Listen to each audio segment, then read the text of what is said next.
सनातन परमेश्वर को धन्यवाद देते हैं, उसकी आराधना करते हैं कि पिता परमेश्वर ने एक बार फिर हम सबको ये विशेष अनुग्रह दिया है कि हम प्रकाशित वाक्य के 6 अध्याय पर अध्ययन करते करते उस पड़ाव पर आ पड़े हैं जहां ख्रिस्त विरोधी एंटी क्राइस्ट उसकी सत्यता को हम समझने का प्रयास कर रहे हैं। इससे पहले कि हम अपने अध्ययन क्रम में आगे चलें, परमेश्वर से याचना करें कि आज के दिन परमेश्वर हमें अपना वचन समझने के लिए अपना अनुग्रह देने पाए।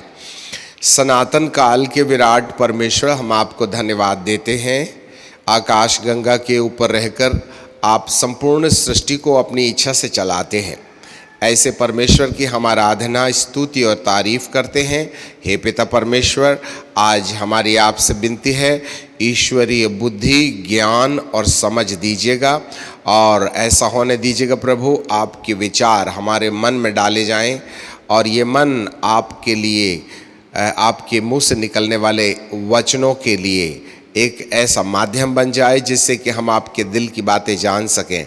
हर एक श्रोताओं को प्रभु अपने अनुग्रह में ले लीजिएगा, जिससे कि वे केवल बुद्धि और ज्ञान से नहीं वरन अपने आत्मा की गहराई से आपके वचन सुन सकें और उनकी ज़िंदगी में एक बड़ा रूपांतर होने पाए। प्रभु जी, ऐसी आप कृपा और दया कर लीजिएगा।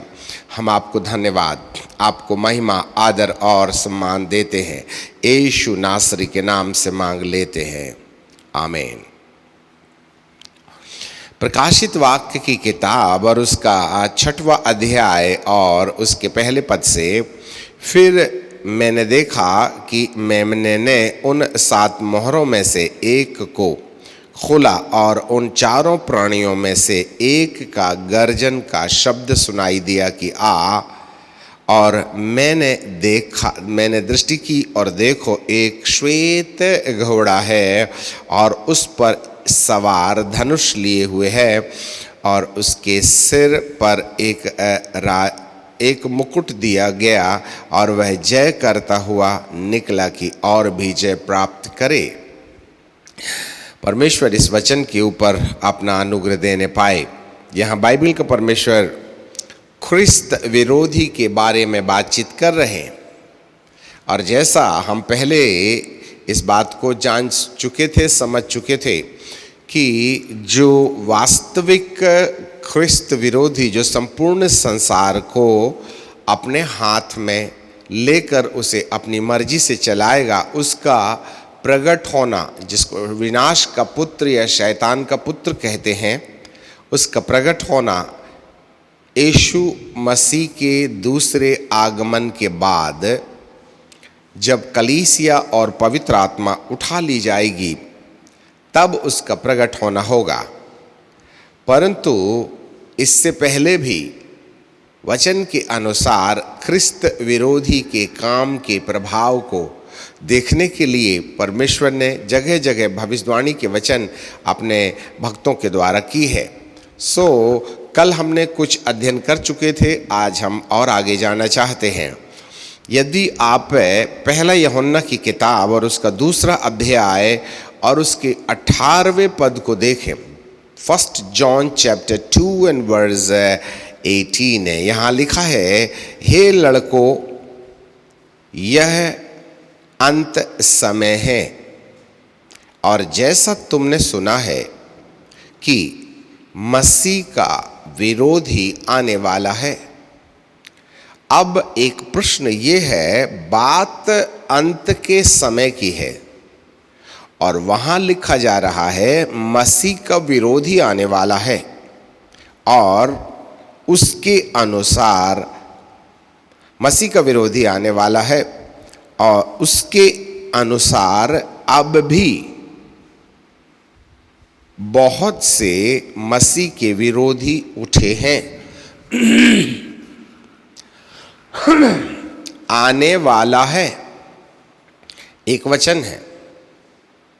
ये आने वाला जो है ना, वह दुनिया के विनाश के पहले अर्थात तृतीय विश्व युद्ध के पहले, तृतीय विश्व युद्ध की कमान संभाल कर दुनिया को खाक में मिलाने के लिए एक शासक की आवश्यकता होगी, जो नेपोलियन और हिटलर के समान तानाशाह शासक होगा, वो आएगा। ये कलीसिया जब तक धरती पर है तब तक तृतीय विश्व युद्ध नहीं हो सकता। और वो पाप का पुरुष जो ओरिजिनल एंटी क्राइस्ट है, जो देह में शैतान के द्वारा जन्माया गया होगा, वह धरती पर शासन करेगा। परंतु बाइबल हमें बताती है उस समय को जो कलीसिया के उठाए जाने के बाद शुरू होगा, आने वाला है के साथ जोड़ सकते हैं, पर यहाँ पर संकेत में और उसके अनुसार अब भी बहुत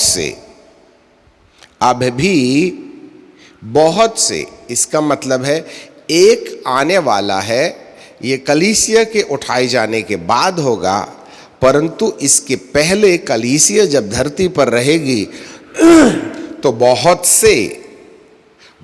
से मसीह विरोधी कलीसिया धरती पर है, तब उनका दिखाई देना नजर आएगा।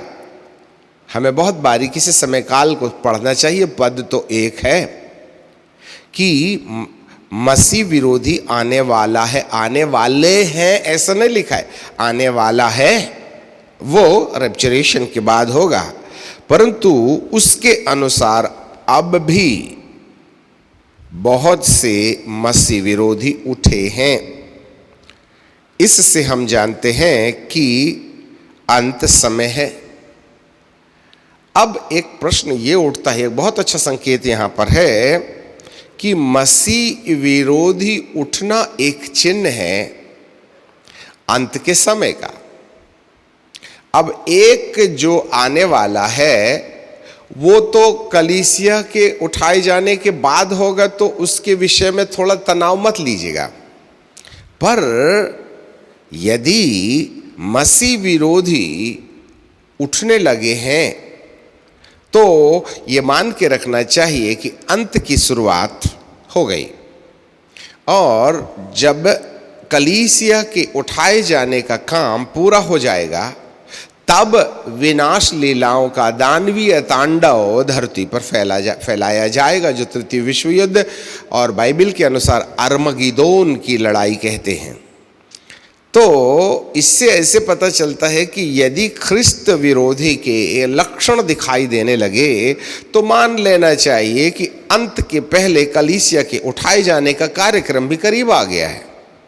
ऐसे समय में हमें बहुत बारीकी से ख्रिस्त विरोधी है क्या उसको समझना होगा।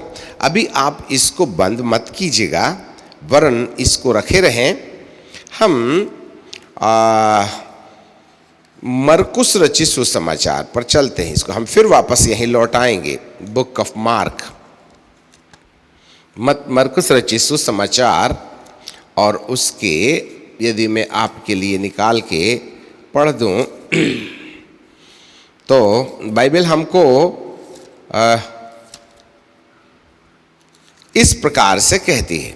बुक ऑफ मार्क चैप्टर 13, 13वां अध्याय, मुझे पद निकालने दीजिएगा। हाँ, 13वां अध्याय, और उसके 3 पद से हम आपके लिए पढ़ेंगे और काम की बात पर रुक जाएंगे।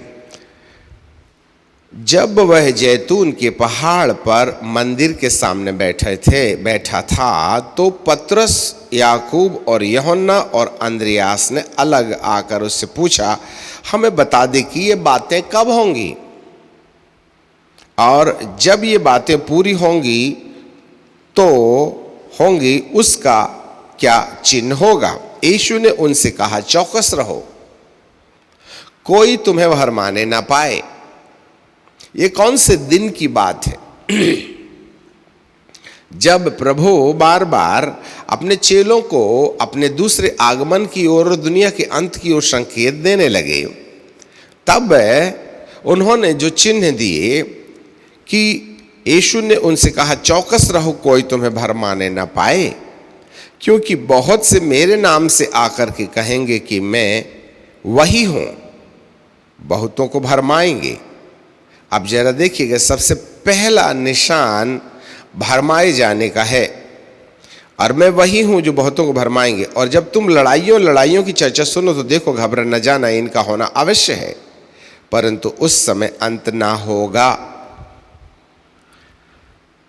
जाति जाति पर और राज्य राज्य पर चढ़ाई करेंगे, और हर कहीं भूडोल होंगे और अकाल पड़ेंगे और पीड़ाओं का आरंभ होगा। अब यहां पर बाइबल हमें बताती है, दूसरी ओर 90 पद में लिखा है, और तुम अपने विषय में चौकस रहो, क्योंकि तुम पंचायतों में सौंपे जाओगे।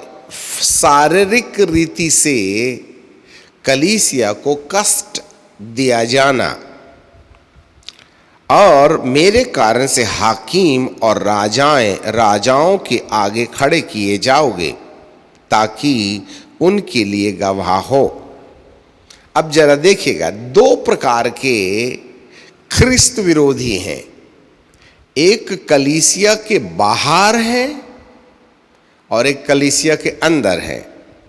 कलीसिया के बाहर वाले ख्रिस्त विरोधी हमको शारीरिक रीति से प्रताड़ित करेंगे, परंतु कलीसिया के अंदर वाले ख्रिस्त विरोधी हमें सैद्धांतिक रूप से परमेश्वर की आत्मिकता से भटकाने का प्रयास करेंगे। अब जरा देखिएगा, बाइबल कहती है सावधान, सावधान अंदर में भी और सावधान बाहर में भी।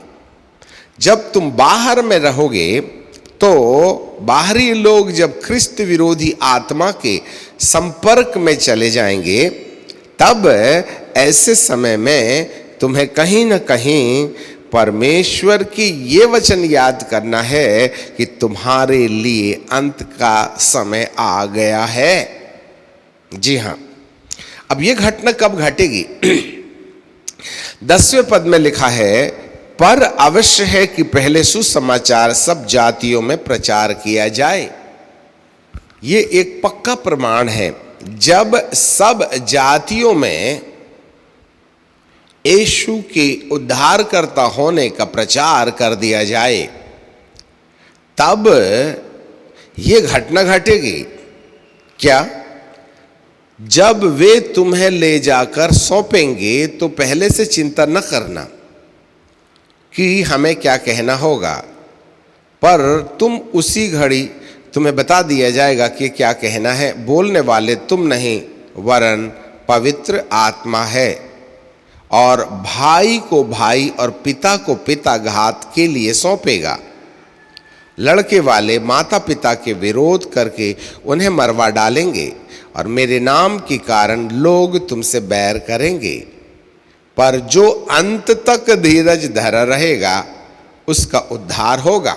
अब यहां पर बाइबल हमें बाहरी सताव के बारे में बातचीत कर रहे हैं। अंत तक धीरज धरे रहें, इसका मतलब है लोग घसीट घसीट कर पंचायतों में सौंपेंगे और हाकिमों और राजाओं के सामने खड़ेंगे, तुम्हारे विरुद्ध झूठे आरोप लगाकर तुम्हें कोर्ट कचहरी के अंदर में सौंपा जाएगा, और तुम्हें निर्दोष होने के बाद भी दोषी करार दिया जाएगा। ये घटना बाहरी ख्रिस्त विरोधी तंत्र के द्वारा होगा। अब आपको जानकारी मिले, इन सब बातों के पीछे कहीं न कहीं उन दुरात्माओं का अधिकार है, जो दुरात्माएं परमेश्वर के लोगों को परमेश्वर के सत्य से दूर करना चाहती हैं। ऐसे समय में बाइबल का प्रभु हमें बताता है कि कहीं न कहीं शारीरिक रीति से कष्ट देने के लिए बाहर ये दुरात्माएं उनके ऊपर यीशु मसीह के नाम के कारण सताव का दानवीय तांडव दोहराएंगे। यहां हमें बाहर वालों से सावधान रहना। बाहर कोई ना कोई आत्मा है जो बाहर, जो कलीसिया से बाहर हैं, चाहे वे अधिकारी हों, राजनीतिक तंत्र हों, सामाजिक तंत्र हों, चाहे किसी भी प्रकार की विपरीत परिस्थितियां हैं, बाहर से आने वाला सताव जो कलीसिया को परमेश्वर के ऊपर विश्वास करने या उद्धार की अनुभूति में बने रहने के लिए रुकावट का कारण बनेगा। ये उस समय शुरू होगा जब सब जातियों में सुसमाचार का प्रचार हो जाए। और यदि आज की तारीख में हम देखें तो संपूर्ण धरती के अंदर में अधिकांशतः ये बातें पूरी हो गई। लोगों ने रेडियो में देखा, टीवी में देखा, एवरी होम क्रूसेड, जगह जगह क्रूसेड्स, कलीसियाएं घर घर जाकर के सेवक लोग सुसमाचार का प्रचार कर चुके हैं। और आज प्रायः धरती के हर कोने में सुसमाचार की सच्चाई मानो पहुंच चुकी है। तब जाकर के ये इस एजेंडा के बाद में कहीं न कहीं सताव शुरू होगा, और यह सताव जो है वह बाहर से होगा। इस तरीके से बाइबल हमें कहती है, सावधान, बाहर से आने वाली विपत्ति जो ख्रिस्त विरोधी आत्मा सताव के लिए लोगों को उस्काएगी, ये कलीसिया प्रभु यीशु मसीह के आने के पहले एक चिन्ह होगा। अभी बाइबल हमें बताती है कि 14वें पद में, सो जब तुम उजाड़ने वाली घृणित वस्तु को जो जहां उचित नहीं है वहां खड़ा हुआ देखो, जो पढ़े वो समझे। ये गुप्त भेद है। घृणित वस्तु, एबॉमिनेशन, पवित्र स्थान में जहां उचित नहीं है वहां खड़ा देखो, तब जो यहूदिया में हो वे पहाड़ों पर भाग जाएं। जब पवित्र स्थान में तुम घृणित वस्तुओं को खड़ा हुआ देखो, मत्ती की किताब में और उसके 24वें अध्याय के 15वें पद में, जब तुम उजाड़ने वाली घृणित वस्तु को जिसकी चर्चा दानियल भविष्यवक्ता के द्वारा की गई थी, पवित्र स्थान में खड़ी देखो, जो पढ़े। अब ये पवित्र स्थान में घृणित वस्तु का क्या संबंध आपको जानकारी मिले। अब हम अंदर आ जाते हैं। जैसे कि मरकुस की किताब में भी प्रभु ने कहा सावधान, और मत्ती के 24 अध्याय के 5वें पद में भी बहुत से ऐसे होंगे जो मेरे नाम से आकर के कहेंगे कि मैं मसीहा हूं। मसीहा क्यों? मसीहा की नकल। अब पंचायतों में सौंपा जाना ख्रिस्त विरोधी का बाहरी अटैक है। अब यदि कोई आकर के कहता है कि मैं मसीहा हूं, तो अब अंदरूनी तरीके से या कलीसिया के अंदर ये समस्या दिखाई देने की संभावनाएं हैं। अब फिर से आप यूहन्ना की किताब के 2 अध्याय में आ जाएं, तो हमने 18वें पद में पढ़ा था, हे लड़कों, यह अंत समय है, जैसा तुमने सुना है कि मसीह का विरोधी आने वाला है। मसीह का विरोधी, मसीह का विरोधी, मसीह का विरोधी, मसीह का मतलब होता है यीशुआ है मसीहा।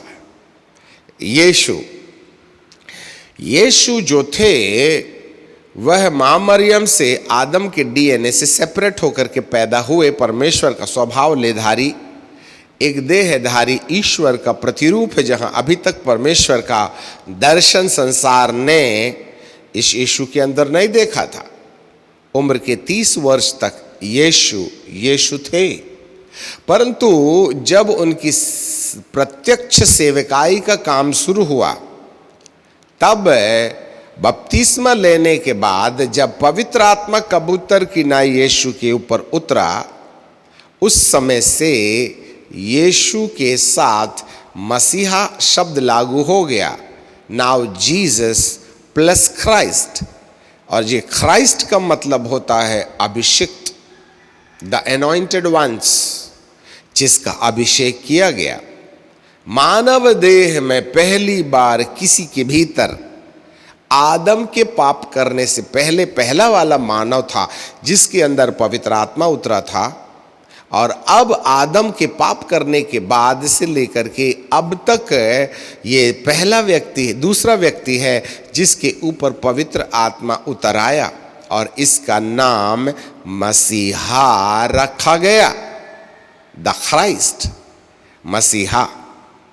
मसीहा का मतलब होता है अभिषिक्त, अभिषेक, पवित्र आत्मा का किसी विशेष उद्देश्य से आना। और उसका विरोध अर्थात अब यहां यीशु का विरोध नहीं है। देखिएगा, बाहर वाले यीशु के नाम से विरोध करेंगे, परंतु अंदर जो है मसीह का विरोध ही होगा। एनी हाउ लूसीफर चाहे बाहर हो चाहे अंदर हो, एक मनुष्य को मसीह विश्वास से भटका देने का उपाय करेगा। बाहर से पंचायतों में सौंपे जाओगे, बाहर से हमारे पास में भौतिक समस्याएं आएंगी। इस भौतिक समस्याओं के अंतर्गत बहुत सी ऐसी चीजें हैं। अब मैं एक प्रश्न और आपके सामने रखना चाहते हैं, आखिरकार प्रभु आएगा और बहुत से झूठे मसीहा आएंगे, इस बात को क्यों अंगीकार कर रहे हैं? क्यों आएंगे? कि ये डिवाइन प्लान है क्या? कि परमेश्वर चाहते हैं कि झूठे मसीहा आए? परमेश्वर चाहते हैं बाहर वाले सताएं? क्या परमेश्वर चाहते हैं कि ख्रिस्त विरोधी चर्च के अंदर में आ जाएं? जी नहीं, वे परमेश्वर के प्लान के अंदर नहीं आ रहे हैं, परंतु परमेश्वर भविष्य ज्ञान की दृष्टि से देख पा रहे हैं कि एक समय ऐसा आएगा कि अंधकार की सत्ताएं मेरे लोगों को सताएंगी और उन्हें पथभ्रष्ट करने का प्रयास करेंगी।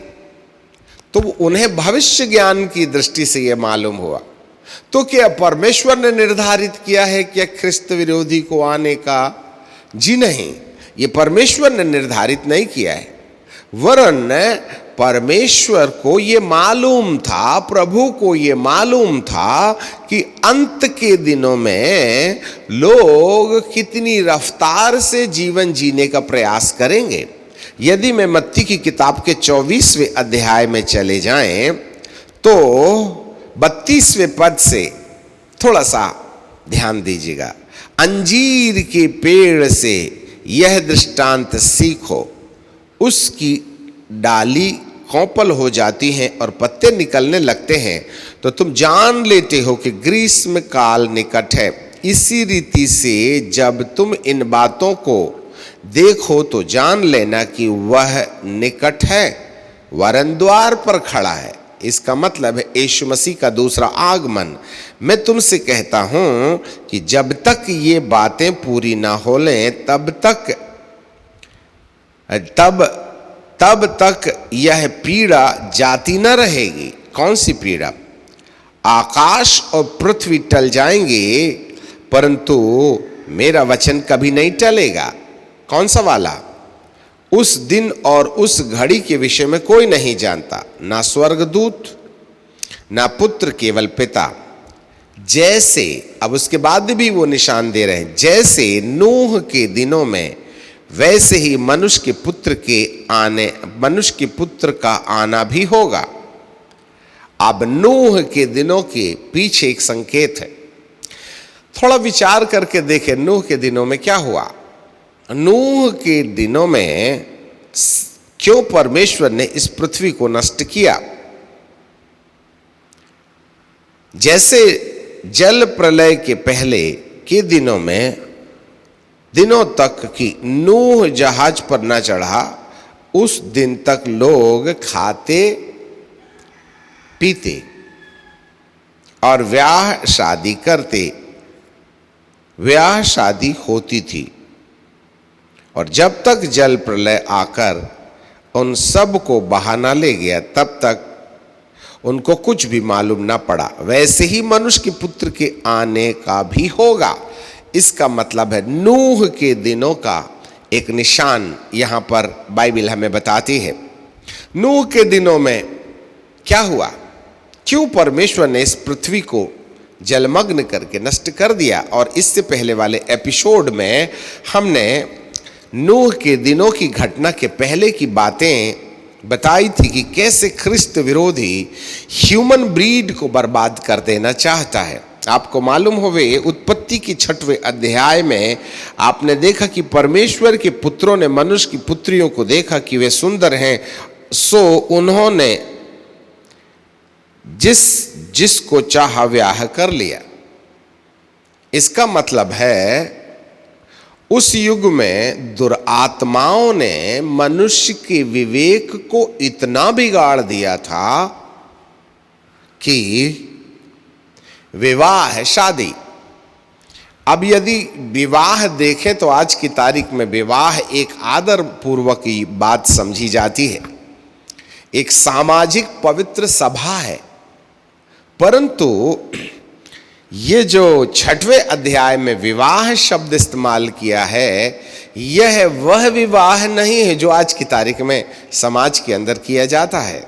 विवाह शादी सांकेतिक भाषा में स्त्री और पुरुष के बीच में अनैतिक संसर्ग, इसलिए गिराए हुए स्वर्गदूतों को मनुष्य की पुत्रियों के साथ विवाह करने के द्वारा जो सेक्सुअल इमोरलिटी या फिर ये जो अनैतिक लैंगिक संबंध हैं, ये अपराध लूसीफर ने उस युग में इतना प्रभावशाली बना रखा था कि केवल एक परिवार के लोग थे, जो नूह उसकी पत्नी और उसके दामाद और बेटियां, केवल एक फैमिली ऐसी थी जो इस पाप से बची हुई थी।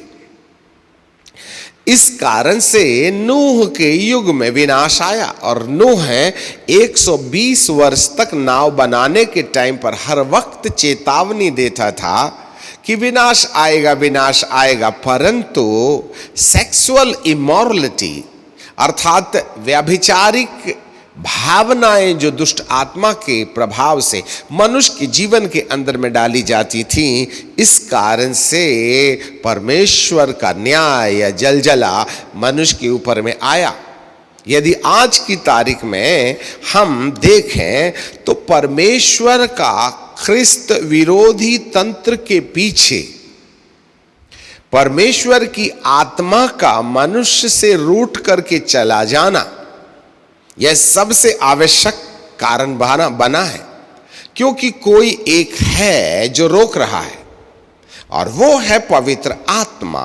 और पवित्र आत्मा के द्वारा किसी मनुष्य के जीवन के अंदर में किया गया रूपांतर, अर्थात पवित्र आत्मा के द्वारा प्रेम, आनंद, मेल, धीरज, कृपा, भलाई, विश्वास, नम्रता और संयम की अनुभूतियां ही ख्रिस्त विरोधी को रोक के रखते हैं, अर्थात एंटिक्राइस्ट का, अर्थात पवित्र आत्मा के विरुद्ध काम करने वाले तंत्र को पवित्र आत्मा के द्वारा निर्धारित किए गए कामों के द्वारा ही रोका जा सकता था। पर बाइबल का परमेश्वर कहता है अंत के दिनों में जब मनुष्य खाने और पीने और विवाह शादी करने, खाना पीना, देखिएगा ख्रिस्त विरोधी का धरती पर प्रकट होना परमेश्वर की योजना के अंतर्गत नहीं है, वरन मनुष्य उस इतिहास को जो नूह के समय में था उसको फिर से अपनाएगा, और मनुष्य का नूह के समय में अपनाया जाना जरूर कहीं ना कहीं ख्रिस्त विरोधी को आने का रास्ता बन जाएगा।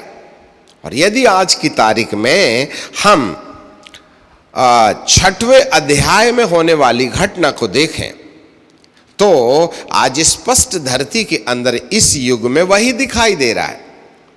वहां तो पुरुष,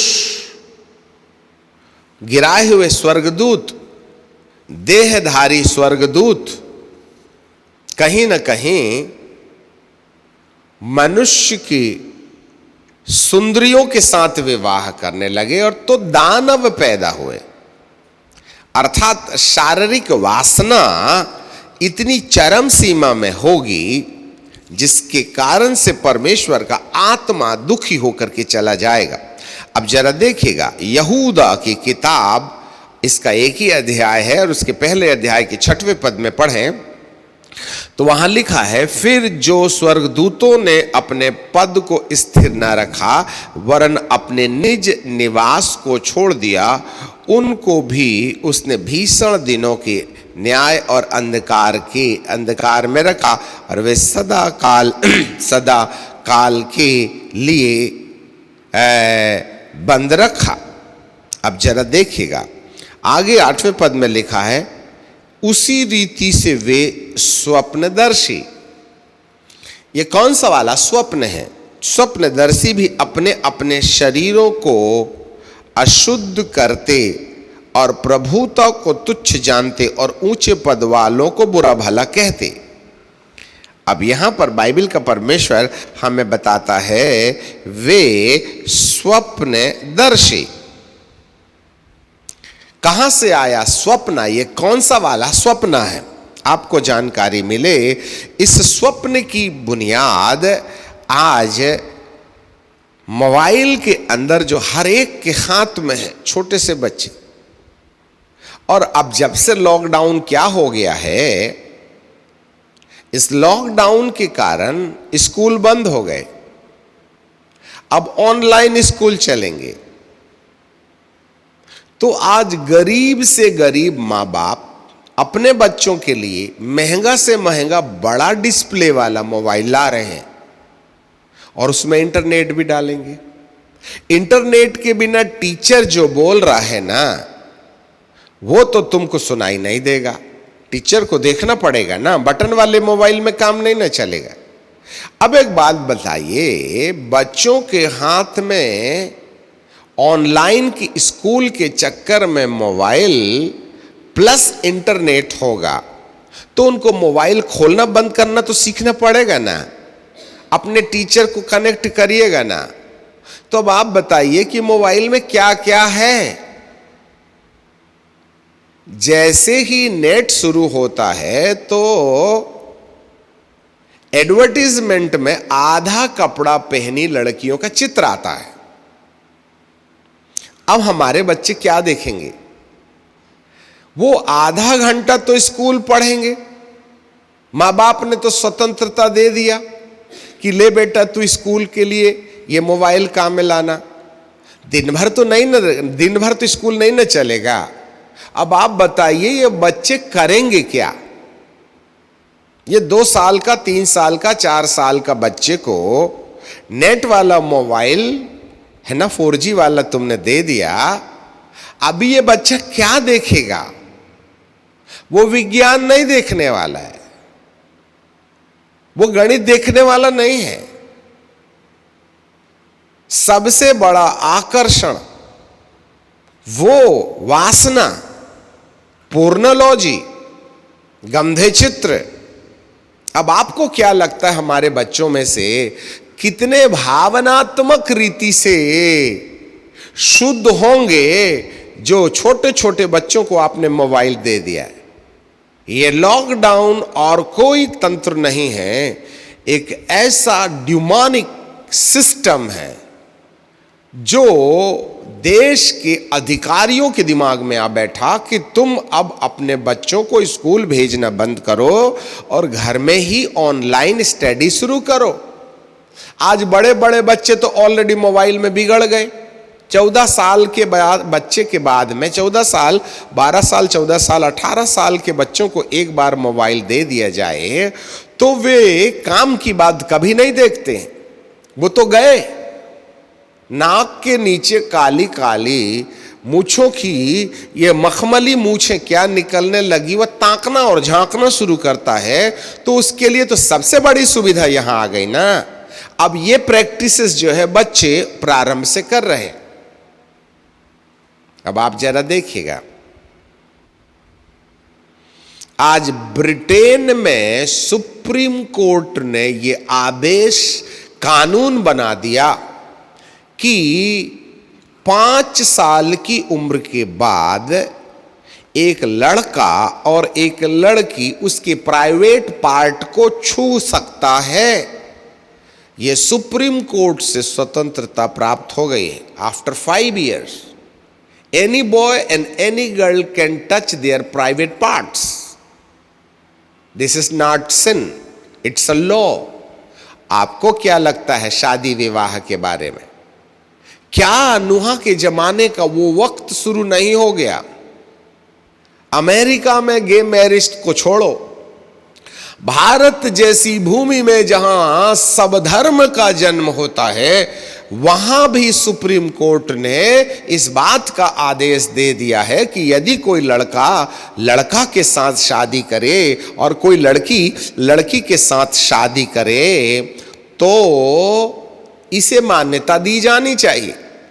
अमेरिका सरकार के हर कलीसियाओं से यह फॉर्म भराया गया कि यदि कोई लड़का लड़का शादी करेगा, लड़की लड़की शादी करेगी, तो तुम्हें शादी देना है या नहीं देना है अपनी इच्छा जारी कीजिएगा। यह तो सदोम और गमोरा के टाइम पर होता था। अब यहूदा की किताब में और 7वें पद में आ जाएं तो वहां लिखा, जिस रीति से सदोम और गमोरा और उनके आसपास के नगर जो इनकी नाई व्यभिचारी हो गए और वे पराये शरीर के पीछे लग गए। पराया शरीर, पराये शरीर को इंग्लिश में यदि देखें तो स्ट्रेंज फ्लैश, स्ट्रेंज फ्लैश शब्द का मिलाया गया। स्ट्रेंज फ्लैश का मतलब होता है बड़ा उत्तेजित शरीर। पराया शरीर मतलब स्ट्रेंज फ्लैश। इसका मतलब है परमेश्वर के विधान के अनुसार एक पुरुष का एक ही स्त्री और एक स्त्री का एक ही पुरुष होना चाहिए, और शरीर के लिए एक सिस्टम बनाया गया है जिससे कि वे संतान उत्पत्ति की दृष्टि से इस प्रकार के सिस्टम को विधाता ने बनाया है। परंतु बात जब स्ट्रेंज फ्लैश की आती है तो परमेश्वर के बनाए हुए कानून के विरुद्ध एक ऐसा शारीरिक संबंध जो अनैतिक है, जो अनरीति से, दूसरे ओर से जो गे मैरिजेस हैं, इस पर चले जाइए। गे मैरिजेस और कुछ नहीं है वरन यह स्ट्रेंज फ्लैश का वह तरीका है जहां पर एक लड़का लड़का के साथ शादी करे जिसको पुरुषगामी कहते हैं, और एक लड़की लड़की को शादी करे स्त्रीगामी कहते हैं, जो अनरीति से अपनी वासना को पूरा करने के लिए इस्तेमाल करे। ये क्या स्ट्रेंज फ्लैश नहीं है? तो क्या खुदा नूह के समान जलजलाहट पैदा नहीं करेगा? आज 4 साल के बच्चे और 5 साल के बच्चे के पास में जब मोबाइल में इंटरनेट होगा तो वह कौन सा वाला वेबसाइट खोलेगा? आपको क्या लगता है स्वप्न कहां से आएगा? आज हमारा भारत में 5 साल की बच्ची के साथ एक जवान कुकर्म कर रहा है, उसकी हत्या कर दे रहा है, तो सोच कितनी गिर चुकी है। थोड़ा सोचें। घर घर में मोबाइल, बुढ़ा बुढ़ी, मामा पापा और नाती नतरे एक साथ बैठकर के जब कोई फिल्म देखते हैं उसमें कितने बार नंगे चित्र और वासना की कहानी दिखाई देती है, तो इन बच्चों को सपना कौन सा आएगा? कौन से स्वप्नदर्शी हैं ये? इस रीति से ये स्वप्नदर्शी, अरे जवान सपना देखे, कोई लड़का लड़की का सपना देखे, कोई लड़की लड़के का सपना देखे, छोड़ दीजिए, आपने तो मोबाइल थमा दिया है सपने की कहानी। ये बच्चे अब सपने में क्या देखेंगे? आधा घंटा स्कूल में, बाकी दिन भर तो माँ बाप काम करने न गए हैं, वो कौन कौन सी वेबसाइट खोलने वाले हैं? तो इनको रात को कौन सा स्वप्न आएगा? ये कौन सी कल्पना करेंगे? जागते जागते सपना और सोते सोते सपना, मोबाइल तो हमारे लिए सबसे आसान तरीका है बुरे सपना देखने का। स्वप्नदर्शी भी अपने अपने शरीर को अशुद्ध करते। कौन सा वाला सपना है जो किस प्रकार की अशुद्धता को दिखा रहा है? प्रभुता को तुच्छ जानेंगे। एक बार कोई व्यक्ति सेक्सुअल इमोरलिटी में फंस जाए तो वह मां को मां और बाप को बाप नहीं कहता। वह बड़ों को बड़ा और छोटे को छोटा समझना खत्म कर देता है, क्योंकि उसकी मानवीयता इतनी भ्रष्ट हो जाती है कि बड़े और छोटे का अंतराल खत्म हो जाता है। अब ऐसे समय में पवित्र आत्मा धरती में रह के क्या करेगा? Listen me very carefully. इस दशा में जब हर मनुष्य के दिमाग के अंदर में विकार पड़ा हुआ है, हर मनुष्य के अंदर में वासना पड़ी हुई है और व्यक्ति अकेला रहना पसंद करता है। एक व्यक्ति को 5 साल के लिए जेल भेज दो और मोबाइल थमा दो और ढेर सारा इंटरनेट दे दो तो वह घर आना पसंद ही नहीं करेगा। बस खाना वगैरह दे देना उसको। आज तो बच्चे अपने आप में अपने घर में जेल खाने के समान बंद पड़े हैं, मोबाइल में 24 घंटे झांक रहे हैं। आपको क्या लगता है स्वप्नदर्शी शरीर को अशुद्ध करने चले, भावना में जब विकार आएगा तो उनके शरीर का क्या हाल होगा? वे ही है जो प्रभुता को तुच्छ जानते हैं। आपको मालूम पड़े कहीं ना कहीं मनुष्य के अंदर में आने वाले विकार अपने पदाधिकारियों को, अपने ऊंचे वाले लोगों के साथ में। अब एक बात देख लीजिएगा, यदि बच्चा मोबाइल खेल रहा है और यदि वे गलत प्रकार के मोबाइल में चला गया, पापा बोल रहे हैं इधर आइए, अब आप ही बताइए वो आ सकता है या नहीं? आज 99% बेटे बेटियां माँ बाप का अपमान इसलिए कर रहे हैं, माँ बाप से जूझ इसलिए रहे हैं, माँ बाप की बात इसलिए नहीं मानते कि कहीं ना कहीं उनकी भावनाएं विकृत हो गई हैं। और विकृत करने वाला इंटरनेट, विकृत करने वाली वासना, विकृत करने वाली ये जो मोबाइल से चिपक गए हैं, जैसे गर्मी के दिनों में लोग आग के पास चिपके रहते हैं ना, जैसे ऊन में गर्दा चिपक जाता है, वैसे हर इंसान का दिमाग आज मोबाइल में चिपका हुआ है। और उसको यदि उससे कहा ए इधर आइए, बोलिए क्या करेगा? अरे कहाँ आइए, पढ़ रहे हैं हम, दिमाग खराब करते हो, माँ को तो कुछ नहीं समझ में आता, दुआ दुआ प्रार्थना प्रार्थना। अब आप बताइए आपको क्या लगता है? एक बहुत आसान तरीका है। इसलिए प्रभुता को तुच्छ जानने वाला वो व्यक्ति है जो इस बीमारी का रोगी हो गया है, जिसको मोबाइल का कैंसर लग गया है। जितने लोगों को मोबाइल का कैंसर लग गया है वे कभी अपने बड़ों को बड़ा नहीं समझते। जितने लोगों को मोबाइल का कैंसर लग गया है वे कभी अपने माँ बाप का आदर नहीं कर सकते। जितने लोगों को मोबाइल का कैंसर हो गया है वे कभी अपने पत्नी को, अपने पति को आदर पूर्वक रिश्ते से नहीं देखेंगे। तो ऐसे समय में ऊंचे पद वालों का और प्रभुता को तुच्छ जानने का और ऊंचे पद वालों को भला बुरा कहने का अधिकार किसने दिया? यह स्वप्नदर्शी। उसके पीछे एक ही चीज है, वासना। और जितने लोग इंटरनेट के गुलाम हैं, कहीं ना कहीं भारी मात्रा में दुरात्माएं उनके दिमाग के ऊपर में कब्जा करते हुए उन्हें विकृत कर रही। और इस विकार के कारण परमेश्वर का आत्मा न मात्र मनुष्य के दिल दिमाग से बाहर चला गया, वरन धरती से भी पलायन करना शुरू कर दिया। यही कारण है आज प्रभु के भक्त प्रार्थना कर रहे हैं कि कोरोना वायरस जा तो वह और आ रहा है, समस्या जा तो और आ रही, शांति भेज तो उतना ही ज्यादा डिप्रेशन हो रहा है। कितने लड़ाई चल रहे, कितने झगड़े चल रहे, कितने तलाक हो रहे हैं इन 2 महीनों के अंदर में। अरे खुलने तो दो, कौन सा लड़का कौन सी लड़की के साथ और कौन सी लड़की कौन से लड़के के साथ विवाह करके एक नया घर बसा रहा होगा जिसके बारे में कहा नहीं जा सकता, क्योंकि परमेश्वर के आत्मा का इस धरती से वापस लौट जाना ख्रिस्त विरोधी आत्मा के आगमन के लिए दरवाजा खोलने का कारण है। और यह बात प्रभु जानते थे कि अंत के दिनों में धरती के अंदर में इतनी सेक्सुअल इमोरलिटी, व्यभिचार आ जाएगा, जिसके कारण से पवित्र आत्मा बिलाम की शिक्षा, जी हां, निकोलियों की शिक्षा,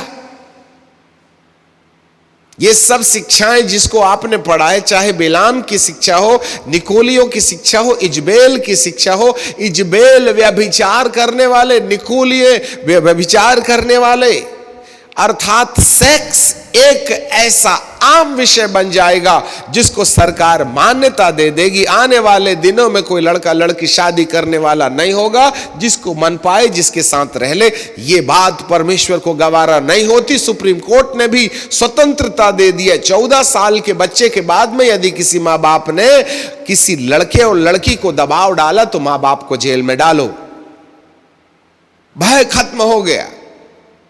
तो भाई, जब ऐसी दशा में बिलाम ने भी यही किया, बिलाम ने शिक्षा दे दिया, जाओ इजराइलियों के बीच में तुम सुंदरियों को भेज दो, वे पाप करेंगे, व्यभिचार करेंगे तो खुदा का आत्मा चला जाएगा और जब तब जाकर के तुम इजराइलियों के ऊपर में विजय प्राप्त कर सकते हो। क्यों बिलाम की शिक्षा को घृणित समझा गया? बालाक को इजराइलियों के बीच में व्यभिचार का पाप करने की सलाह, इसके कारण से परमेश्वर का आत्मा चला गया। जिस रफ्तार से आज धरती के अंदर में अनैतिकता पाई जाती है, उससे पवित्र आत्मा का पलायन हो गया, जिसके परिणाम स्वरूप ख्रिस्त विरोधी तंत्र चाहे बाहर हो चाहे अंदर हो, जब विश्व से पवित्र आत्मा चला ही गया तो बाहर तो कलीसिया के ऊपर सताव आना ही आना है। कलीसिया ही एकमात्र रास्ता है जो दुष्ट के साम्राज्य को अधिकार में आने से रोक सकती है। पर जब कलीसिया के अंदर ही कुछ इस प्रकार का आ जावे तब फिर बचा क्या? एक दर्शन में किसी दार्शनिक ने इस प्रकार से प्रभु की आवाज बीते सप्ताह सुनी। एक समय था जब मैं अपनी धर्मी जनों के कारण इस धरती पर पापियों के ऊपर में न्याय नहीं लाता था। कोरोना वायरस से जुड़ी हुई बात है। तो धर्मी लोग लूत के कारण सदोम और गमोरा पर न्याय रुका हुआ था। तो अब्राम और इन स्वर्गदूतों के बीच में जो बहस होती है, 40 लोग यदि किसी गांव में रहे तो वहां आप आग से जलाने का कार्यक्रम कीजिएगा क्या? नहीं, बहस 5 में आ जाती है। यदि वहां 10 भी लोग रहेंगे तो उन 10 के कारण परमेश्वर की जलजलाहट रुकी रहेगी। तो दार्शनिक को प्रभु कहते हैं, एक समय था जब धर्मी लोगों के कारण मेरी जलजलाहट पापियों के ऊपर नहीं आती थी, परंतु आज धर्मी खुद ही पापी हो गया है तो मैं पापियों के ऊपर न्याय लाने से किस शर्त पर रोकूं? कोई बचा ही नहीं। आज धर्मियों के अंदर में भी जो ख्रिस्त विरोधी तंत्र का प्रभाव देखा जा रहा है, इससे ऐसे पता चलता है पवित्र आत्मा का पलायन होना हमारे जीवन में। नूह के युग में जिस तरीके से लोग पराये शरीर की तरफ भागते थे, आज इसी तरीके से परिवार टूट इसीलिए रहा है क्योंकि हर पति की कोई प्रेमिका बाहर है और हर पत्नी का प्रेमी कोई बाहर है। तो फिर परमेश्वर का आत्मा परिवार में रह के करेगा भी क्या? ये पहला कारण है। याद रखिए, परमेश्वर की आत्मा का धरती से पलायन कर जाना नाम रह गया है, काम खत्म हो गया। और यही कारण, जब कलीसिया में पवित्रता ही समाप्त हो जाएगी तो राजनीतिक दबाव में अंधकार की शक्तियों का प्रभाव तो देखा जाएगा ही। कानून तो उल्टे सीधे बनेंगे, हत्याएं तो की जाएंगी। आपको जानकारी मिले, इस ख्रिस्त विरोधी को रोकने वाला कोई है और वह है पवित्र आत्मा।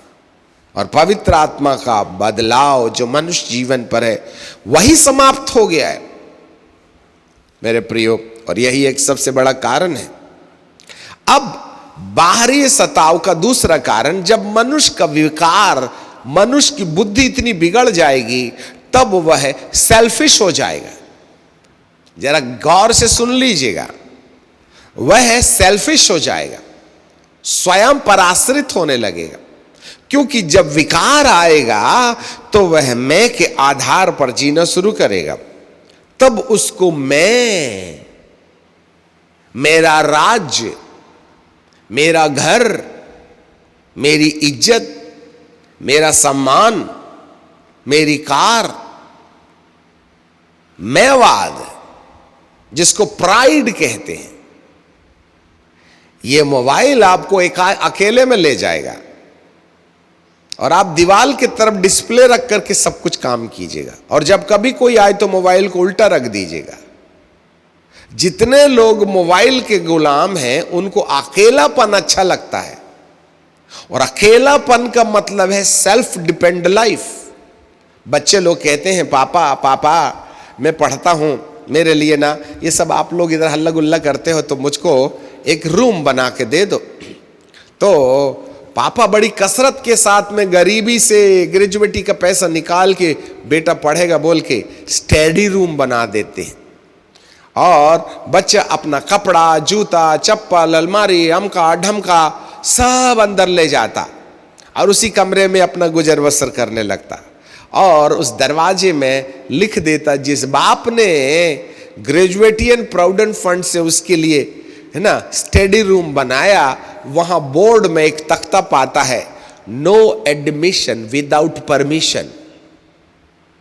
मतलब बाप को भी खटखटाना पड़ेगा, बेटा मैं आ सकता हूं कि नहीं, और बेटा अंदर किल्ली लगा के बैठा रहेगा, क्योंकि वह धरती का भोग लगा रहा है इंटरनेट में, मोबाइल में, टीवी में।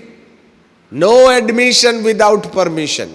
आपको क्या लगता है उसकी दुनिया अलग हो गई?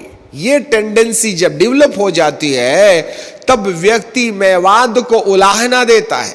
मैवाद को जड़, जैसे पौधे को खाद और पानी दिया जाता है, वैसे मैवाद के खाद पानी के लिए मोबाइल हमारे लिए बहुत अच्छा प्रसाधन है। और ऐसे समय में एक व्यक्ति को अपने तरीके से जीवन जीने की तमन्ना, यह है घमंड।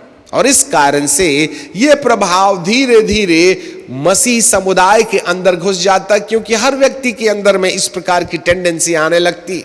फिर यही बातें मनुष्य के स्वभाव की बातें कलीसिया के अंदर आने लगती। तब मनुष्य को लगता है मेरा क्या, who is I am, what is my dignity, मेरा क्या होगा।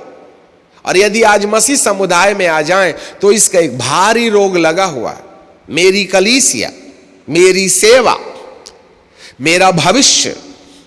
इस कारण से भारी मात्रा में जो कल भूत निकलवाने आए थे वे खुद ही याजक बन के अपनी कलीसिया बनाने का दर्शन देख रहे हैं।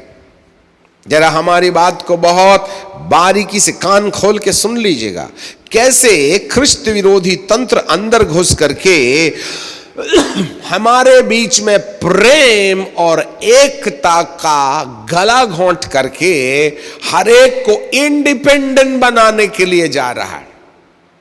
धरती के अंदर में बाइबल के हर कोने पर चले जाएं, स्वयं पर आश्रित नाम की सेवकाई का कोई स्थान नहीं है। एक भी पद मुझे बताओ कि जहां स्वयं पर आश्रित नाम की इंडिपेंडेंट कलीसियाएं पाई जाती होंगी।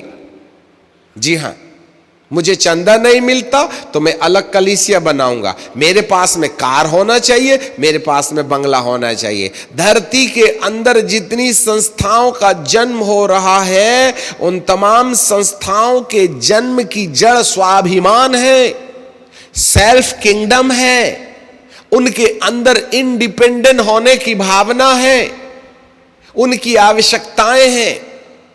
यही एक सबसे बड़ा कारण है कि फिर से वापस अपने विषय पर आ जाएं। पहला यूहन्ना की किताब और उसका दूसरा अध्याय और उसके 18वें पद से फिर मैं आपके लिए पढ़ूंगा। हे बालको, अंत समय है, जैसा तुमने सुना है कि मसीह का विरोधी आने वाला है, उसके अनुसार अब भी बहुत से मसीही विरोधी उठे हैं।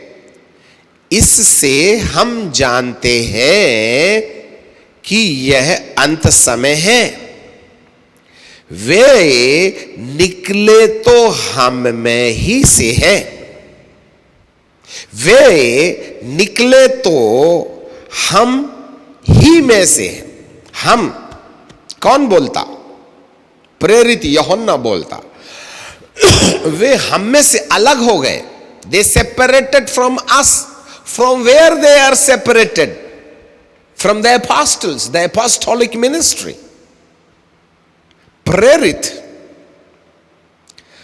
अर्थात जिसके द्वारा परमेश्वर ने कलीसिया बनाने का कार्यक्रम शुरू किया।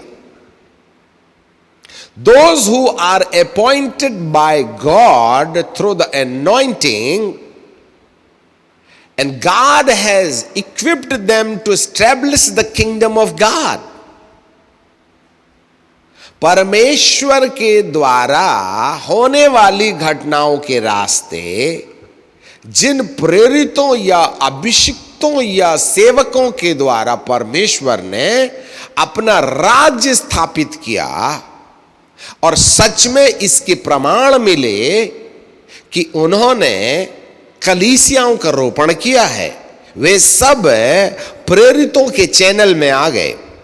एंड देन फिर लिखा है, यूहन्ना बाबा कहते हैं, प्रेरित कहते हैं, वे हम में से निकले। That means they separated from the true man of God. अब यहां 1 मिनट रुक जाइए। इस भारत के अंदर में कितने लोग हैं जिन लोगों ने आत्मिक लोगों को, जिनको परमेश्वर ने धरती पर इसलिए रखा कि वे परमेश्वर का राज्य स्थापित करें, चिन्हों और चमत्कारों मात्र से नहीं, वरन अलग अलग जाति और समुदाय में लोग प्रभु के पास आकर प्रभु की सत्यता को जान पाए, ऐसा बोल करके परमेश्वर ने उन्हें अभिषिक्त होने का प्रमाण दिया। उन लोगों से कितने लोग अलग हुए और वे क्यों हुए? That's a question. कितने लोगों ने अपने आत्मिक अगुओं का हाथ छोड़ा और क्यों छोड़ा? क्या उनकी शिक्षाएं बुरी थी? क्या उन्होंने तुमको डांटा था? क्या उन्होंने तुमसे कुछ छीन लिया था? नहीं नहीं नहीं, वे हमारे बाप हैं, हम उनका आदर करते हैं।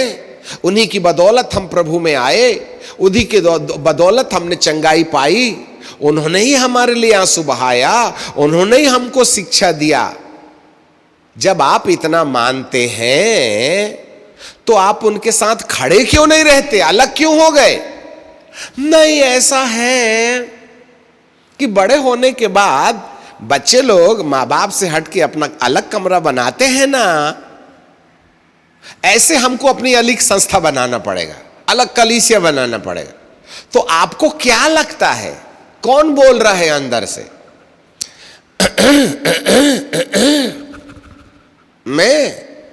मेरा भविष्य, मेरी मिनिस्ट्री, मेरी सेवा, मैं आया ये विचार कहां से? कमरे में बंद होने वाला मोबाइल कान खोल के सुन लीजिए, वहां से शुरुआत हुई है आपके दिमाग के अंदर में स्वाभिमान को भरने का कार्यक्रम। जी हां, यही है वह इंटरनेट, यही है वह मोबाइल, यही है मैवाद की शुरुआत जो चर्च के अंदर जब आ जाती है।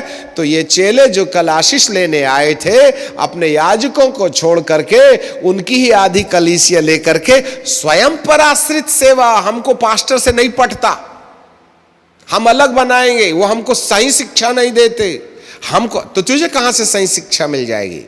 बाइबल का परमेश्वर कहता है वे हम ही से निकले हैं। उनको कौन निकाला है?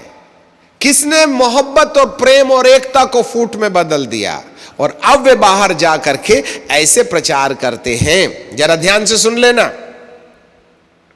अरे सर, ये पास्टर जो है ना, ये कलीसिया जो है ना, ये सिद्धांत जो है ना, अटरम सटरम गटरम, उनकी कमियां, और लोगों को अपने पक्ष में लेकर के 10, 20, 25, 50 लोगों को अलग लेके चले गए। अब एक बात बताओ, आप कौन सी बाइबल प्रचार कर रहे हैं?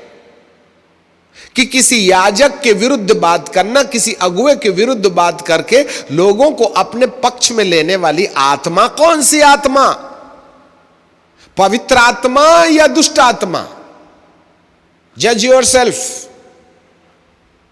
जहां कहीं भी यदि अभिषिक्त सेवक से लोग हटे हैं, जिसके द्वारा प्रभु ने प्रूव किया है कि मैं उनके साथ चलता हूं, और यदि वे अलग हुए हैं तो कभी सभ्य रास्ते से अलग नहीं हुए, वरन उन्होंने अभिषिक्तों की कमियों को हाईलाइट करके लोगों को अपने पक्ष में लिया है, और बुराई करने के बाद उनके दिमाग में अभिषिक्तों के खिलाफ बीज बोए। ये कौन सी आत्मा है? हर आत्मा की प्रतीति नहीं करना, हर आत्मा की प्रतीति नहीं करना। चौथा अध्याय और उसका पहला पद, पहला यूहन्ना चौथा अध्याय पहला पद, हे प्रियो, हर एक आत्मा की प्रतीति ना करो, वरन आत्मा को परखो कि परमेश्वर की ओर से है कि नहीं, क्योंकि बहुत से झूठे भविष्यद्वक्ता जगत में निकल आए हैं। पतरस को भी जब यीशु मसीह ने कहा कि मुझे मरना होगा, मैं जी उठूंगा, पतरस ने भावावेश में कहा, हे प्रभु, ऐसा कुछ कभी ना होने पाएगा, मैं तलवार साथ में रखा हूं। बुद्धि पर चल पड़ा पतरस, इसीलिए उसने कान भी काट दिया था जिसको प्रभु ने चिपका दिया। इसी पतरस को कहा था, हे शैतान, मुझसे दूर हो जा, तू मेरे लिए ठोकर का कारण है। जानकारी मिले कहीं ना कहीं अंधकार की सत्ता मनुष्य के दिमाग में अपना प्रभाव डाल करके वह बुद्धि के रास्ते वो करने बोलती है जो परमेश्वर की आत्मा के खिलाफ हो जाता है। वे हम में से निकले हैं, हम में के थे नहीं।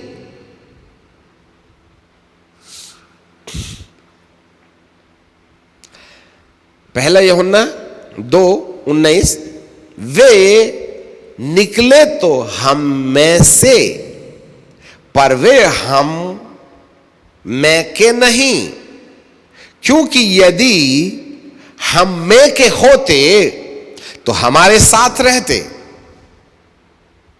यदि वे परमेश्वर की आत्मा के चलाए चलने वाले होते तो वह अभिषिक्तों के साथ खड़े रहते, वे अपने अगुवे के साथ रहते, वे प्रेरितों की शिक्षा में बने रहते। प्रेरितों की शिक्षा यह कहती है कि हमारा एक ही सिर है और हम उसकी देह हैं, वहां फूट नहीं होना चाहिए। इफिसियों की किताब 3 में जगत की उत्पत्ति से पहले हमारा जो चुनाव हुआ कि हम परमेश्वर के प्रेम में पवित्र और निर्दोष ठहरे, हम पैदा ही परमेश्वर के पवित्र प्रेम में निर्दोष होने के लिए चुने गए थे और पैदा किए गए। अब जब कलीसियाई बखेड़ा आ गया, जब एक याजक से 4 लोग अलग हो गए, तो उनके बीच में बैर की खाई में प्रेम का क्या काम है? क्या वे अपने याजक के लिए भली बात कहेंगे? क्या वे अपने मुख्य अगुवे का विरोध करके निकले तो कोई सम्मान उसके लिए होगा? क्या यह स्वार्थवादी रास्ता नहीं है? क्या आवश्यकता ने आपको अलग नहीं ले गई? क्या आपके स्वाभिमान ने आपको अलग नहीं ले गया? क्या आप अपना भविष्य अपने लिए बेहतर बनाने की मनसा से अपने लिए एक नई संस्था की स्थापना नहीं किए? आपको क्या लगता है इस वचन के अनुसार? यदि वे हमारे होते तो हमारे साथ रहते। परमेश्वर का वचन यूनिटी और मोहब्बत की बात करता है, सेपरेशन की नहीं। इसीलिए जहां कहीं डिसयूनिटी है, जहां कहीं भी सेपरेशन है, वहां प्रेम की पवित्रता का गला घोंट देना है। वे हम में से निकले थे, इसलिए गए कि यह प्रकट हो जाए कि वे हम में के नहीं। हर आत्मा का विश्वास नहीं करना। ख्रिस्त विरोधी आत्मा मनुष्य के दिमाग के अंदर किस प्रकार से अपना प्रभाव छोड़ती है और उसके क्या लक्षण होंगे, यहां स्पष्ट दिखाई दे रहा है मेरे प्रियो। और यही बात यूहन्ना की दूसरी पत्री में प्रभु जी का वचन कहता है। यूहन्ना की दूसरी पत्री और उसके पहले अध्याय के 7वें पद में, बहुत से ऐसे भरमाने वाले जगत में निकल आए हैं जो नहीं मानते कि यीशु मसीह शरीर में होकर आया। भरमाने वाला मसीह का विरोधी यही है। अब आगे जरा देखें, अपने विषय में चौकस रहो, ये मसीह विरोधी के मामले में, कि जो परिश्रम हमने किया है प्रेरितों ने, उसको तुम न बिगाड़ना। मतलब कलीसिया में छेड़छाड़ और तोड़ताड़ नहीं करना, वरन उसका प्रतिफल पाओ। जो कोई आगे बढ़ जाता है, किससे? अपने अगुए से, प्रेरितों से। यूहन्ना कहता है जो आगे बढ़ जाता है और मसीह की वही शिक्षा में बना नहीं रहता, उसके पास परमेश्वर भी नहीं। जो कोई उस शिक्षा में स्थिर रहता है, उसके पास पिता भी है और पुत्र भी है। यदि कोई तुम्हारे पास आए और यही शिक्षा ना दे, कौन सी? जो हमने तुमको दी है, जो प्रेरितों के द्वारा आई है, जो यीशु मसीह के द्वारा आई है, ना तो उसको घर में आने दो और ना उसको नमस्कार करो, क्योंकि जो कोई ऐसे जन को नमस्कार करता है वह उसके बुरे काम में भागी हो जाता है। आज यदि भारत की कलीसियाओं में अगुओं के विजिटेशन में जाकर के देखें तो वे प्रभु के प्रचार को कम करते हैं। इसकी लान उसकी छान, वो पास्टर ऐसा, वो कलीसिया ऐसी, उसके पास पावर नहीं है, मेरे पास पावर है। आपको क्या लगता है कौन सी आत्मा के द्वारा प्रचार किया जा रहा है और कौन सी बाइबल प्रचार की जा रही है? आज 99% एक कलीसिया के अंदर कोई दूसरी कलीसिया का व्यक्ति आकर के उस कलीसिया के अगुए के विरुद्ध बगझक करके लोगों को अपने पक्ष में लेने के रास्ते कौन सी बाइबल प्रचार कर रहा है? ये कौन सी वाली आत्मा है? आज 99% लोगों को अपने पक्ष में ले लेने के लिए उस संस्था की कमियों को, उस याजक की कमियों को हाईलाइट कर कर करके लोगों को अपने पक्ष में लेने की बात कर रहे हैं। वे गैर विश्वासियों के पास नहीं जाएंगे। सबको जहां विश्वासियों की भरमार होती वहीं नई संस्था आएंगी। जहां कोई नहीं है वहां कोई संस्था नहीं जाती। मेरी बात को कान खोल के सुन लीजिएगा। जिस शहर के अंदर में किसी परमेश्वर के दास के द्वारा जितना ज्यादा काम फैला होगा, संस्थाएं वहीं आती हैं, वहां नहीं जाती जहां कोई नहीं है। इसका मतलब है ये जो भेड़ चोरी का दर्शन है, यह पवित्र आत्मा का दर्शन नहीं है, वरन ख्रिस्त विरोधी आत्माएं। Listen me very carefully. हम तुमको चर्च बना के दे देंगे, तुमको कुर्सी देंगे, तुम्हारी शादी कर देंगे, ये कौन सा वाला गॉस्पल है?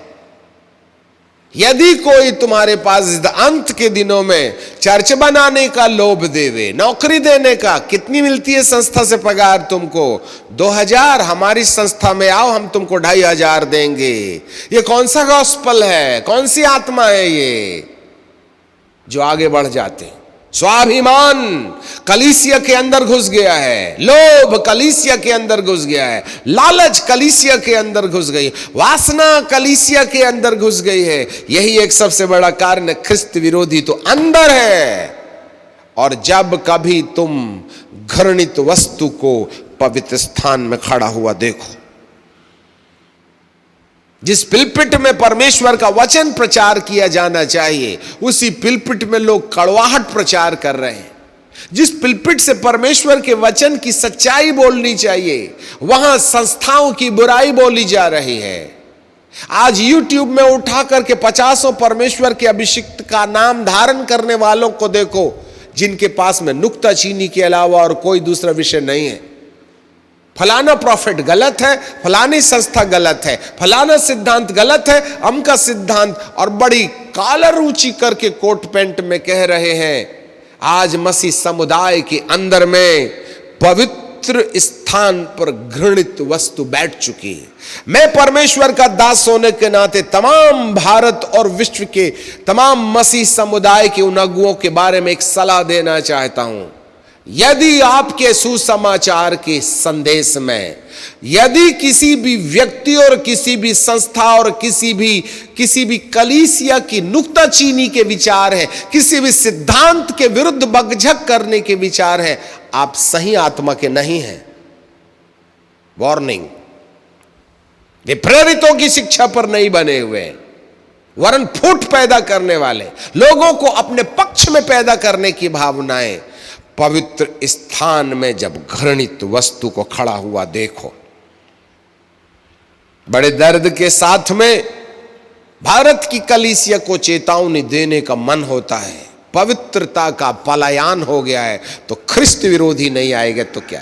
ख्रिस्त विरोधी का मतलब है पवित्र आत्मा के काम का बहिष्कार। पवित्र आत्मा प्यार पैदा करता है, पवित्र आत्मा पाप को ढांपता है, पवित्र आत्मा पाप को हाईलाइट नहीं करता। किसी भी परमेश्वर के जन के गिरने और खड़े होने की बागडोर पिता के हाथ में है, उसका पिता उसको ठीक कर लेगा। खुदा ने आपको ऑडिटर नहीं बनाया कि फलाने परमेश्वर के दास को सुधारने के लिए वीडियो बना करके अपलोड कर दीजिएगा। आप भ्रांति में हैं, अपनी होशियारी अपने पास में रखें, खुदा की जलजलाहट न कमाएं, अपने मुंह में ताला मारें, नम्रता और दीनता के साथ में पवित्र आत्मा को अपनी जिंदगी में प्यार और एकता का काम करने के लिए मौका दें। नहीं तो मुसीबतें कम नहीं होंगी, बढ़ेंगी। पवित्र आत्मा के पलायन हो जाने के कारण कहीं ना कहीं मोहब्बत, प्यार, धीरज का अंत होते चला जा रहा है। मेरे प्रियो, जहां कहीं तोड़ फोड़ है, जहां कहीं प्रेरितों की शिक्षा का बहिष्कार है, जहां कहीं प्रेरितों की शिक्षा का विरोध है, बाइबल कहती है यही ख्रिस्त विरोधी आत्मा, जिसने प्रेम का, पवित्रता का, निर्दोषिता का गला घोंट दिया, वह और कोई नहीं, ख्रिस्त विरोधी इनसाइड। मैं तमाम कलीसियाओं को और तमाम प्रभु अनुयायियों को इस अंत के दिनों में सलाह देना चाहते हैं, जब कभी भी इस प्रकार की बातें प्रभु के नाम के प्रचार करने वालों के रास्ते आपके कान में पड़े, तो हाथ जोड़ के विनती करके एक ठंडी चाय या ठंडा पानी और गर्म चाय पिला के कह देना, माफ़ कीजिएगा, आपकी दुआ की ज़रूरत नहीं है, आप नुक्ताचीनी करते हैं, आप परमेश्वर के अभिषिक्तों के खिलाफ में बात करते हैं, आप हमारे दिमाग को डस्टबिन बनाकर कड़वाहट के बीज ना बोएं, वरन प्रभु के प्रेम और एकता की बात करना है तो दरवाज़ा खुला है, नहीं तो जय मसीह की bye bye, good night. Such a way you can save yourself. Bible सावधान कहने बोल रही है, सावधान कोई तुम्हें भरमाने ना पाए।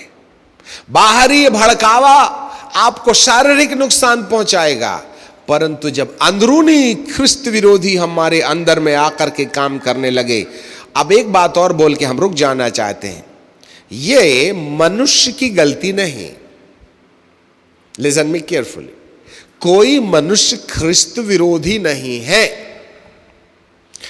कान खोल के सुनिए, मनुष्य ख्रिस्त विरोधी नहीं है, वह हमारा भाई है, वह हमारा है, पर उसकी स्वाभिमानी बुद्धि का दुरुपयोग किसी दुष्ट आत्मा ने किया, जिसके कारण से वे हमारे भाई होकर के किसी दूसरे के लिए काम करने लगे। यहूदी लोग परमेश्वर के चुने हुए लोग हैं, परंतु यीशु मसीह के सत्य को ना स्वीकार करने के कारण प्रभु ने साफ उनसे कहा, मैं अपने पिता से जो सुनता हूं वही बोलता हूं, और जो तुम अपने पिता से सुनते हो वही करते हो। पवित्र प्रजा, शारीरिक प्रजा, इब्राहिम के 12 गोत्रों में से यहूदी समुदाय के लोगों को यीशु ने कहा, तुम्हारा पिता नहीं है वो जिसने मुझे वो संदेश दिया, क्योंकि तुमने मुझे रिजेक्ट कर दिया।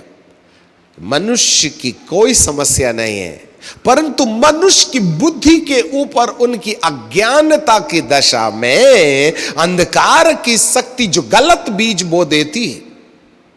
याद रखिएगा, प्रभु जी ने एक संदेश दिया था। एक किसान ने, एक घर के मालिक ने, खेत के मालिक ने अपना ठेका अपने नौकरों को कहा कि जाओ ये अच्छे बीज हैं, बो करके आ जाओ। बाइबल कहती अंकुरण निकले और बालें फली, बालें लगी। तब नौकर जाकर के गृहस्थ के स्वामी, खेत के स्वामी को कहते हैं, गुरुदेव हमने तो अच्छे बीज बोए थे, परंतु उसमें सो भारी मात्रा में जंगली बीज दिखाई दे रहे हैं, क्या हम उनको उखाड़ डालें? तब खेत के मालिक ने कहा, ना ना ना ना, उसको मत उखाड़ो, जरूर ये किसी दुष्ट का काम है।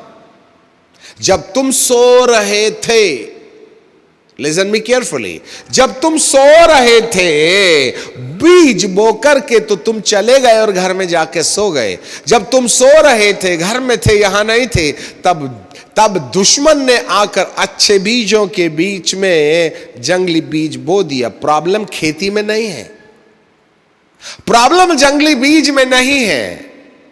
माफ कीजिएगा, मैं अपने शब्द वापस लेता हूं। समस्या अच्छे बीजों में नहीं है, परंतु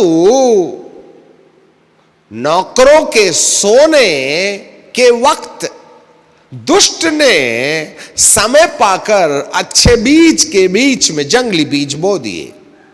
दिमाग तो दिमाग है, जितने भी दिमागों में प्रभु का वचन आया अच्छा बीज है, परंतु उनकी जिंदगी की लापरवाही, स्वाभिमान का अंधापन, भविष्य की चिंताएं, मोबाइल के अंदर में वासनात्मक एटीट्यूड्स है, अपने आप को महान बनाने की कल्पना, कहीं ना कहीं उस जंगली बीजों के बोने वाले के लिए दरवाजा खोल देने का कारण बन जाता है, और वो व्यक्ति प्रभु की बात से हटकर किसी गैर की बातें कहना शुरू कर देता है। और जो लोग भी नुक्ताचीनी के शिकार हैं, उनके दिल दिमाग के अंदर में जंगली बीज बो दिया गया। और वही जंगली बीज है जो अच्छे बीजों के बीच में, वे शुरू जरूर बाइबल से करेंगे, अच्छे बीज, वे जरूर बाइबल के पद का सहारा लेंगे, अच्छे बीज, परंतु उनका उद्देश्य, उसका कॉन्सेप्ट अपने आप को महान बनाना और दूसरे को लज्जित और शर्मिंदा करना होगा, जिससे कि लोग उनको ही, वे तुमसे, वे हमसे अलग इसलिए नहीं करना चाहते हैं, वरन इसलिए करना चाहते हैं कि तुम उन्हीं के साथ हो लो।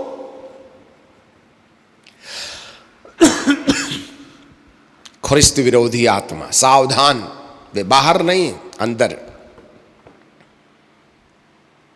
पवित्र आत्मा के काम का जिस रफ्तार से बहिष्कार किया जाएगा, उसी रफ्तार से सेवक। इसलिए मेरी आप समस्त प्रभु अनुयायियों से एक निवेदन है, इन समयों में प्रभु के बारे में कुछ कहने से पहले अपने आप को बंद कमरे में डालकर अपने मन को पूर्ण रीति से पवित्र आत्मा के नियंत्रण में जाकर परमेश्वर के प्रेम, आनंद, शांति, धीरज, कृपा, भलाई, विश्वास, नम्रता और संयम की खोज को पहला स्थान दे दो। आप कभी नहीं भटकिएगा, हमें पता भी नहीं चलेगा इन तमाम 9 अनुभूतियों की गैर मौजूदगी में कौन सी आत्मा अपने लिए काम में ले आने लगे, इसका कोई आइडिया नहीं होगा। इसलिए तमाम जगत के विश्वासियों से मेरी अपनी एक सलाह है कि ये वक्त जब धरती पर परमेश्वर ने सबको विराम दिया है, हम परमेश्वर की संगति में वरदानों की कल्पना, महान बनने की कल्पना और भविष्य में हम अपनी कलीसिया कैसे चलाएंगे, क्या होगा हमारा, क्या नहीं होगा, इन सब बातों को कोने पर कचरे के डब्बे पर डालकर पवित्र आत्मा से ये कहें, प्रभु मुझे तुझ में सुरक्षित रहने के लिए पवित्र आत्मा के द्वारा प्रेम, आनंद और शांति दे दे। लव, जॉय एंड पीस, जिसके अंदर डिवाइन लव और divine joy and divine peace होगा, अंधकार की सत्ता तुम्हारा दुरुपयोग कभी नहीं कर सकती। एक ही मात्र रास्ता है। यदि आपको बाइबल का बहुत ज्ञान है और यदि प्रेम नहीं है, यदि आपके पास वरदान है, प्रेम, आनंद और शांति नहीं है, तो हमारी जिंदगी में जोखिम और खतरा हर समय मंडराया जा सकता है। ख्रिस्त विरोधी वरदानों को इस्तेमाल करने से रुकावट पैदा नहीं करेगा। ख्रिस्त विरोधी आपके जीवन के अंदर में पवित्र आत्मा के द्वारा रूपांतर नहीं होने के लिए विरोध करेगा। So you may not be transformed your attitudes through the grace of the Holy Spirit. That's the biggest agent of the anti Christ. प्रभु आपके मन की आंखों को खोले।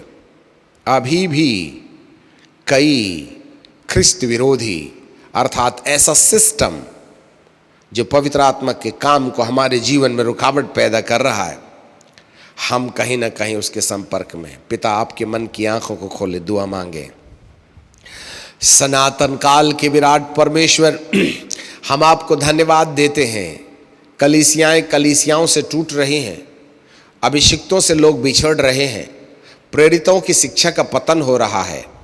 लोग स्वाभिमानी अपनी आवश्यकता और रोटी और कपड़ा जुटाने के लिए वे वचन की सच्चाई में मिलावट कर रहे, झूठ बोल रहे। संस्था और मनुष्यों को प्रसन्न करने वाला एटीट्यूड्स, प्यारे पिताजी, उनके भविष्य की चिंताओं के पीछे कहीं ना कहीं जो मानसिक बिगाड़, और प्यारे पिताजी इस हाथ में रखे मोबाइल की अशुद्धता कहीं ना कहीं उन्हें स्वाभिमानी बना रही, जिसके कारण से दुरात्माएं मन में स्वप्न दे रही हैं। अच्छे भविष्य, अच्छे परिवार और अच्छी सेवकाई का स्वप्न आज कहीं ना कहीं हमारे अंदर विकार पैदा कर रहा। प्यारे पिता, ऐसे समय में आपका आत्मा व्याकुल होकर के कलीसिया से पलायन होते चला जा रहा, अभिषिक्तों से पलायन होते चले जा रहा। उनकी बुराइयां कहीं ना कहीं आपकी आत्मा को दुखी कर रही और दुष्ट उसका दुरुपयोग करके उन्हें अपने लिए इस्तेमाल कर रहा। प्रभु, ऐसे समय में जब दुनिया रुक थम सी गई है, हर एक को इस बात पर चिंतन और मनन करने का अनुग्रह दे दीजिएगा। कहीं हम भटका ना दिए जाएं, कहीं हम भरमा ना दिए जाएं। प्रभु, ऐसी कृपा हम पर कीजिएगा। आपको महिमा और आदर देते हुए यीशु नासरी के नाम से मांगते हैं, आमीन।